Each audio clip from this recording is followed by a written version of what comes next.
It started with the sound of thunder, but it was not a storm.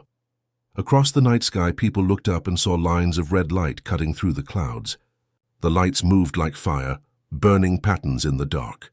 For a moment, everyone thought it was a meteor shower. Children pointed. Cameras recorded. News channels called it a strange but harmless event. They were wrong. The lights did not fade. They opened. Massive rings of fire formed above the world. In the sky over New York, Beijing, London, Delhi, and 100 other cities. The air shook. A deep humming sound filled every ear. It wasn't from any machine on Earth. It was alive. Then came the first shadow. Something huge fell through the glowing ring and crashed into the ocean near Japan. The water rose like a mountain. The sound of impact reached the coast like an explosion. Every person watching screamed, but they couldn't look away, because from that fire more shapes started falling.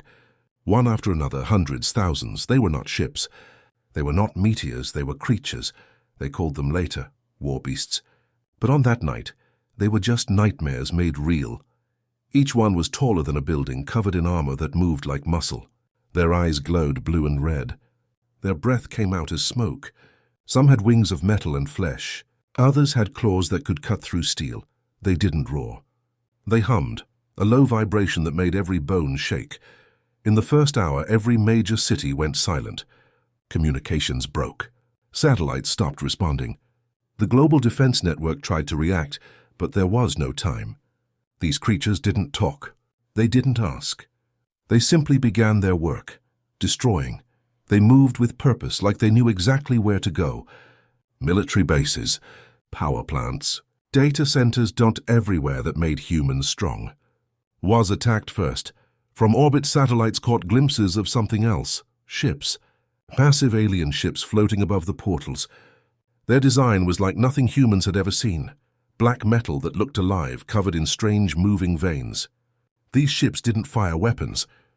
They simply watched as if studying the chaos below. A message was received only once, on every frequency at once. Earth, your time has ended. The Quran Empire has arrived. Then silence, no reply.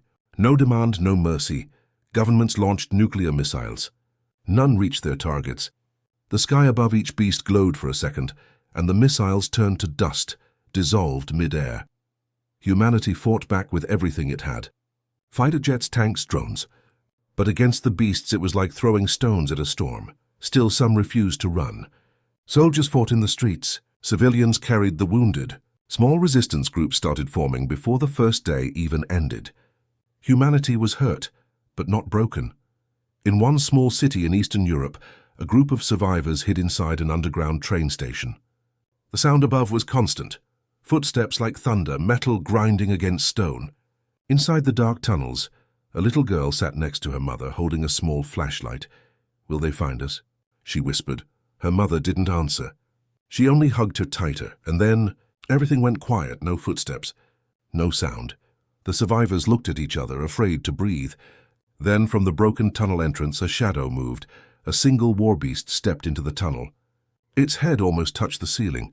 Its glowing red eyes scanned the darkness. It saw them. The group of 30 humans, helpless and afraid. A soldier raised his weapon. "Run!" he shouted. He fired. The bullets hit the creature's armor. Nothing happened. The beast turned its head slowly toward him. Everyone waited for the kill, but it didn't come. The beast stopped moving. Its glowing eyes flickered, red, then blue, then white. It tilted its head slightly, like it was listening to something far away. Then it looked down and saw the little girl. For a long moment the tunnel was silent. The girl stared back, shaking, holding her flashlight like a shield, and then the impossible happened. The beast knelt. The ground shook as it lowered one knee, its massive body folding down before the child. It made a sound, not a growl, not a machine noise, but a soft, broken tone. Like a whisper through metal, the girl reached out her hand. Her mother screamed for her to stop, but it was too late. Her small hand touched the beast's cold metal skin. The glowing light under its armor changed, and from red to blue, and then, as suddenly as it came, the creature stood up and walked away, leaving the humans alive, untouched. No one spoke for several minutes. When they finally climbed out, the city above was smoke and ash. But in the middle of the street, written in black burn marks on the ground, were strange symbols, alien letters glowing faintly. The scientist among them took one look and gasped. "It's not alien," he said. "It's English. Twisted but English." He read the words aloud. "We were not sent to destroy. We were made to suffer. Help us." The survivors didn't understand, not yet. But this was the first sign that Earth was not just a battleground. It was the key to something much bigger, something the galaxy had forgotten, something the Koran Empire feared. Because the moment that war beast knelt before a human child, the war changed, forever. The world had changed. Cities burned for weeks after the invasion began. Smoke covered the sky. The sun became a pale orange circle, hidden behind clouds of ash. Earth was silent. No traffic, no music, no laughter. Only the sound of distant explosions and the low hum of the war beasts moving across the land. But among the ruins, humans survived. In an old subway tunnel beneath what used to be Warsaw, a group of survivors gathered around a dim blue light. They had no army, no leaders, only a few soldiers, a scientist, and a young engineer named Maya Ree. She sat on the floor surrounded by broken radios, wires and parts from alien machines scavenged from the battlefield above. For days, she worked without sleep, trying to understand the beast's strange signals. "They're controlled by something," she said softly, her voice echoing through the tunnel. "Not just instinct. There's a pattern. Like music. Like code." Captain Harlan, an old soldier with scars across his face, shook his head. "Code or not, they killed millions.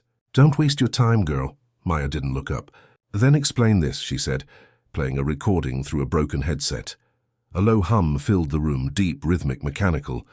Then beneath it, faintly, something human. A whisper, "Help!" Everyone froze. Outside, the beasts still roamed, moving like giant hunters.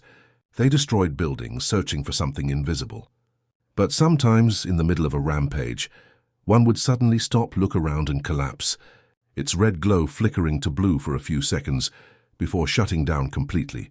The aliens controlling them, the Korans, began sending more and more of their machines to maintain control. But something was wrong. The beasts were changing. Maya replayed the signal again and again. She compared it with the transmission that had burned into the street, the strange English words. The structure matched. The beasts were not sending messages to attack.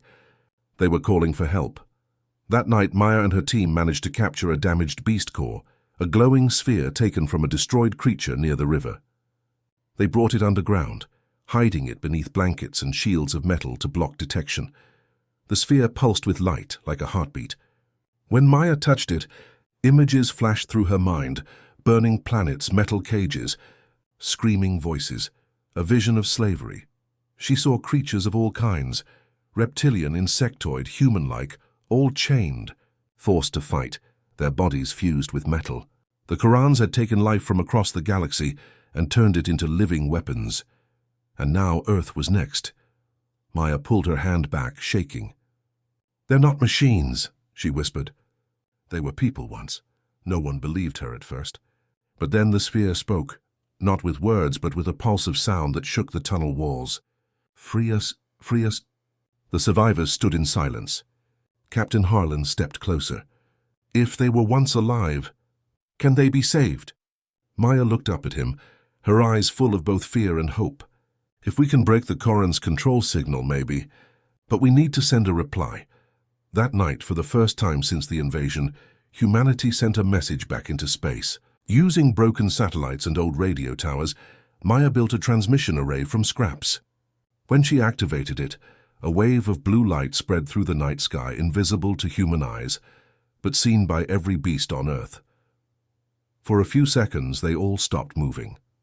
In cities around the world, New York, Tokyo, Cairo, São Paulo, massive creatures froze mid-stride. Their red eyes flickered.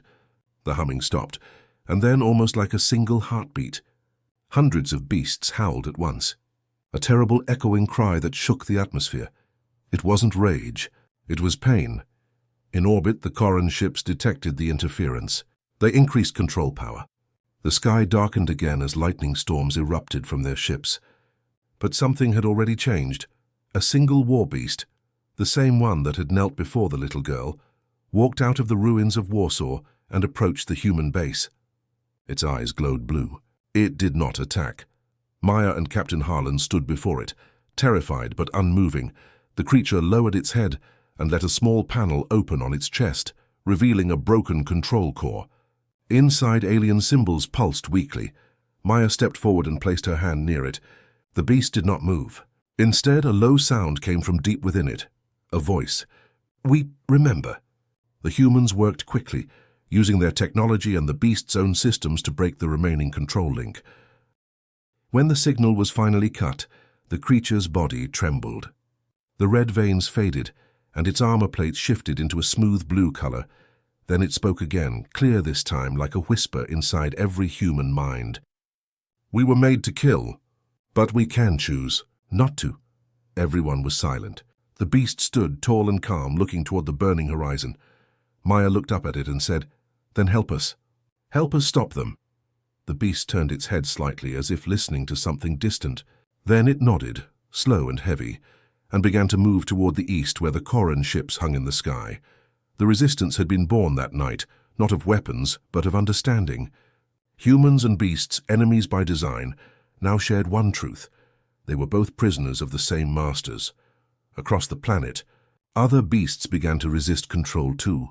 Small flashes of blue light spreading across battlefields, the Corrans noticed. And far above the clouds, the alien commanders watched the blue signals spreading like a virus through their army. One of them turned to another and spoke in a language older than humanity itself. "They are waking. The humans have broken the silence." That night, the survivors on Earth looked to the sky, watching the red portals flicker. Maya whispered quietly, "This isn't over. It's just beginning." And for the first time since the invasion, humanity dared to hope. The world had gone quiet again. But it was not peace. It was the silence before something bigger. After the first beast broke free from Corran control, everything began to change. The red glow that once marked their power started to flicker blue in different corners of the planet. Here and there, one or two beasts would stop fighting. They would freeze, look to the sky, and then walk away, confused, lost, almost human. Humanity didn't understand how long it would last. But for the first time, they had hope and a plan. Maya worked day and night inside the underground base, surrounded by alien parts and glowing fragments. The freed beast, the one she named Echo, stayed nearby, silent but watchful. Its massive frame no longer felt threatening. When it moved, it did so slowly, almost carefully, as if afraid to break the world it once tried to destroy. Echo could not speak in words, but it shared its memories through sound and light. Every time Maya connected the beast's mind core to her devices, the room filled with colors, pulses of blue and silver, forming shapes in the air like dreams. Each pulse carried a story. She saw another world, a planet covered in steel towers and endless factories. Creatures of many kinds worked there, chained and screaming. Machines tore at their bodies, merging flesh with metal. The Corrans watched from above, their black armor shining like mirrors. They were not simply conquerors. They were creators of fear. The war beasts were not born. They were built. Living species turned into weapons. And then one image burned brighter than all others. A world that looked familiar. Green forests, blue oceans, white clouds that Earth Echo's memory showed Corran scientists studying Earth long before the invasion, watching humans, taking DNA samples, recording emotions, reactions, even dreams. They had been here before. Maya's voice trembled as she spoke. "They didn't come to fight us. They came to use us." Captain Harlan looked up from the maps. "Use us for what?" She pointed to the data floating on the screen. Strange energy waves. For something inside us, human emotion. Our rage, our love, our pain, it changes the control code. That's why the beasts are breaking free. They were built with human patterns. The room went silent. "You're saying," Harlan said slowly, "they made these monsters from us?" Maya nodded. "From our kind. From human DNA they stole long ago." The revelation spread through the resistance like fire. Humans weren't just fighting an invasion. They were fighting their own twisted reflection. Meanwhile, the Corrans began to panic. Their control systems weakened with every blue flare on the planet. They unleashed purge drones, flying black machines designed to erase any beast showing emotional corruption. Echo became their target. One night, A storm hit the coast. Lightning flashed across the sky, and from the clouds descended hundreds of purge drones. They moved like black locusts, silent and deadly, each one glowing with red symbols. Maya and her team rushed to hide, but Echo stayed outside, its body glowing blue like a beacon. "Echo, get back!" Maya shouted. The beast turned, shaking its head slowly. Its voice echoed in their minds, deep and sad. "They come for me? You must see." Before anyone could stop it, Echo raised its arms to the sky. The purge drones attacked at once, beams of red fire cutting through the rain. But Echo didn't fight back. It released a burst of sound, a wave so strong the air rippled like water. For a moment, the humans saw flashes in their minds, not words, but feelings, a memory of millions of beasts, all connected, all suffering under the same command. A voice repeating again and again, "Obey, obey, obey," and then a silence. When the light faded, the purge drones were gone, destroyed. Echo fell to its knees, its armor smoking. Maya ran to its side, touching its cold metal skin. "Echo, stay with me!" The beast's eyes flickered faintly blue. It spoke one last time, each word breaking apart. "In the stars, there are others, like me, like you." Trapped, Maya's breath caught. Where are they?" "Find the source. Break the chain." And then the blue light in its chest dimmed and went dark. Echo was gone. For a long time, no one moved. The rain fell softly on the broken metal. Maya sat beside the beast's still form, tears mixing with the rain. Captain Harlan placed a hand on her shoulder. "He saved us," he said quietly. "Maybe that's what he was made for." She shook her head. "No, he wasn't made for that. He chose it. That's the difference." She looked at the sky, where the red portals still glowed faintly through the clouds. "They think we're weak. But if emotion can break their control, then emotion can destroy them." Over the next few days, the resistance began spreading the message across every surviving radio tower. "The beasts are alive. They are not our enemies. If you see blue light, do not attack." All around the world, humans started to notice small miracles. A giant creature protecting a group of survivors in Tokyo. Another pulling people from a collapsed building in Mexico City. Some even stood guard around refugee camps, attacking only when Koran drones came too close. The war beasts were remembering who they were, far above Earth. Inside a dark Koran command ship, the alien leaders gathered in silence. One of them watched a hologram of blue signals spreading like veins across the planet. "The corruption grows," one hissed. "It's not corruption," another replied. "It's awakening." They turned toward their leader, a tall figure with burning red eyes. "What shall we do, High Lord?" The leader's voice was cold as ice. "Burn the planet, erase it, before the humans infect the stars." Back on Earth, Maya decoded the final piece of Echo's message, coordinates hidden inside the signal. A location deep in space, a place called the Forge of Chains, where all war beasts were created. She stared at the data, realizing what Echo meant. The source. That's where it began. She looked at Captain Harlan. "If we can reach it, we can end it," Harlan smiled bitterly. "Then it's time, engineer. Let's show them what humans can do." The next chapter of the war was about to begin. Not a fight for survival anymore, but for truth, for freedom, for every living thing the Korans had ever broken, and somewhere far across the stars, other beasts began to glow blue. The galaxy was waking up. The world was broken but not beaten. Months had passed since the first war beast turned blue. The red skies were still there, but now flashes of blue light spread across the planet, signs of the beasts that had broken free. Humanity had learned something powerful. They were not alone and they were not helpless. Across the ruins of Earth, small pockets of resistance connected through broken satellites and stolen alien tech. Maya Ree became the voice of the new movement. Her voice carried through old radio channels, underground speakers and military networks still alive. "This is Maya Ree speaking to all survivors. The war beasts are changing. They can feel us. They are not our enemies anymore. They are our allies. Together we fight for Earth." The message spread.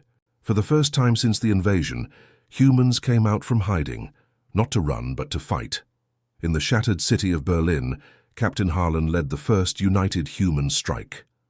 His troops moved through burned-out streets, guided by one of the blue-eyed beasts walking beside them, a massive creature named Ironback. Once Ironback had crushed tanks under its claws. Now it shielded humans from alien fire, taking hits meant for them. "Keep moving," Harlan shouted, running beneath Ironback's towering legs. The ground shook as plasma blasts rained down, but the beast roared, sending out a blue wave that melted the incoming fire like smoke. The humans cheered. For the first time they saw victory. Across the world similar scenes played out. In the ruins of Tokyo, freed beasts carried wounded humans on their backs. In Africa, one beast used its massive claws to dig fresh water from underground rivers. In South America, humans rode inside a converted war beast, using its body as a moving fortress. The Korans watched from orbit, confused and furious. Their control codes no longer worked. Every signal they sent was corrupted, changed by something inside the beast's living minds. Something human. The Korans called it the contagion of emotion. Maya worked tirelessly inside her underground base, surrounded by holograms and old computers patched together with alien cores. She had found Echo's final coordinates, the location of the Forge of Chains hidden far beyond Earth's system. But there was no way to reach it. Not yet. That changed when Ironback arrived. The beast opened its chest panel and revealed a glowing sphere, an energy drive from a Koran scout ship. It projected a hologram of a massive vessel orbiting Earth's moon, a Koran transport. If humans could capture it, they could leave Earth. Maya stared at the image. "That's our chance," she whispered. "If we take that ship, we can reach the forge. We can end this." The operation was dangerous. The transport ship was guarded by hundreds of drones and smaller vessels. But humans had something the Korans didn't understand: will. The plan was simple. Ironback and the other freed beasts would draw the drone's attention from the surface, while a human strike team, led by Captain Harlan and Maya, would board the ship using stolen alien teleport pods. When the day came, the sky over Earth turned red again as the Korans prepared for a planet cleanse. But before they could fire, blue light erupted from the ground, hundreds of freed beasts roaring together, their voices shaking the heavens. Human ships, built from scrap and alien metal, launched from hidden bases. It was chaos, beautiful, desperate chaos. In orbit, the battle began. The human strike pods appeared near the Koran transport, dodging enemy fire. Captain Harlan gritted his teeth as he fired the ship's plasma cannons. "Get us close now." The pods slammed into the side of the alien vessel, cutting a hole through its armor. Maya led the team inside, her pulse racing. Inside, the corridors pulsed with red light. The walls seemed to breathe. Everywhere the sound of alien footsteps echoed. "Keep moving," Harlan ordered. "Find the control core." They fought through waves of Koran soldiers, tall, armored beings with glowing blades. But humans fought harder, side by side, shouting the same words through their comms. "For Earth! For freedom!" In the control chamber, Maya found what she was looking for: a massive crystal core filled with writhing red energy. She placed Echo's memory core beside it and activated her device. The red glow turned purple, then blue. Alarm screamed. The ship began to shake. "What are you doing?" Harlan shouted. Maya smiled faintly, giving them back their choice. The energy spread through the ship, infecting its systems. Every control signal going to Earth twisted, replaced by a new one. On the planet below, every freed beast looked up. They felt the change. The blue glow in their eyes burned brighter. For the first time they were free, completely. The Korans panicked. Their communication links collapsed. Their fleets began to pull back, confused and leaderless. The human forces cheered as one, a sound so loud it crossed continents. Maya looked out of the ship's window, tears in her eyes. Below her, Earth glowed blue under the storm of battle. Captain Harlan stood beside her, smiling through the smoke. "You did it, Ree, we all did." But Maya shook her head. "No, this is just the beginning. Echo said there are more. Whole armies still trapped. We have to reach them." Harlan nodded slowly. "Then we take this ship, and we go." The humans renamed the captured transport the Dawnfire. It was the first human ship to ever leave Earth's orbit after the invasion. Inside it were humans, freed beasts, and the hope of an entire species. As the Dawnfire broke free from Earth's atmosphere, the blue light of freedom followed behind it, rising into the darkness of space. Maya watched as the stars appeared one by one. Somewhere out there was the forge, the place where it all began. She whispered softly, "We're coming. Echo, we're coming for all of them." Back on Earth, the people looked up at the streak of blue light crossing the night sky, and for the first time since the invasion began, they didn't feel fear. They felt pride. The galaxy had laughed at humans, but now it would remember their name. Humanity had risen. Humanity was fighting back, and the war for the stars had just begun. Space was silent until the humans arrived. The captured ship Dawnfire drifted beyond Earth's orbit, a black silhouette glowing faint blue. Inside, human soldiers and engineers worked side by side with freed war beasts, their massive forms curled within hangars too small for them. The air smelled of metal, oil, and hope. It was the first human fleet in history. And it wasn't just human anymore. Maya Ree stood in the command bay staring at the holographic star map. At its center burned a red mark, the Forge of Chains, the Quran facility where all beasts were created and controlled. Around it, dozens of enemy fleets waited. Captain Harlan joined her, his uniform torn and scorched from the last battle. "Still think we can reach it?" he asked. Maya nodded slowly. "If we can free the Forge, every enslaved creature in the galaxy will wake up. The Korans will lose everything." He gave a tired smile. "Then we make sure they do." The journey to the Forge took weeks. During that time, humanity sent secret transmissions to other worlds, weak signals hidden in old trade channels. They carried one message, repeated in hundreds of languages. "We are human. We fought the Korans. Their weapons can be freed. Their control can be broken. Join us." Most signals went unanswered, but some didn't. One by one, voices began to return, faint, shaky, but real. From distant planets came the whispers of rebellion. The humans were no longer alone. When the Dawnfire reached the outer rim of Koran space, they saw the truth. The Forge was a nightmare. A massive ring-shaped structure floated above a dead star, its surface crawling with factories and glowing red veins. It was the size of a small moon, surrounded by hundreds of Koran warships, each one more advanced than anything humanity could imagine. Harlan looked at the display and laughed softly. "Easy target, right?" Maya didn't smile. "We don't have to win," she said. "We just have to ignite it." The plan was madness. The humans would attack the Forge directly, a suicidal charge to draw attention, while Maya and a team of engineers tried to infect the control network with the Echo Code, a digital virus built from the memory of the first freed beast. If it worked, every enslaved beast in the galaxy would be freed at once. If it failed, Earth and every human colony would burn. The fleet moved in silence. The stars around them glowed faint red from the energy fields of the Koran Armada. Then, one by one, the human ships lit up blue. Ironback and the other beasts roared from the hangar bays, launching into the void like comets of living light. Captain Harlan raised his voice through the comms. "This is for Earth, for everyone they've ever broken. A humanity charge!" The stars exploded into chaos. The first wave hit the Koran blockade. Human ships fired stolen plasma cannons, while beasts tore through enemy hulls with claws of light. Each explosion painted the darkness with color, red and blue clashing like fire and water.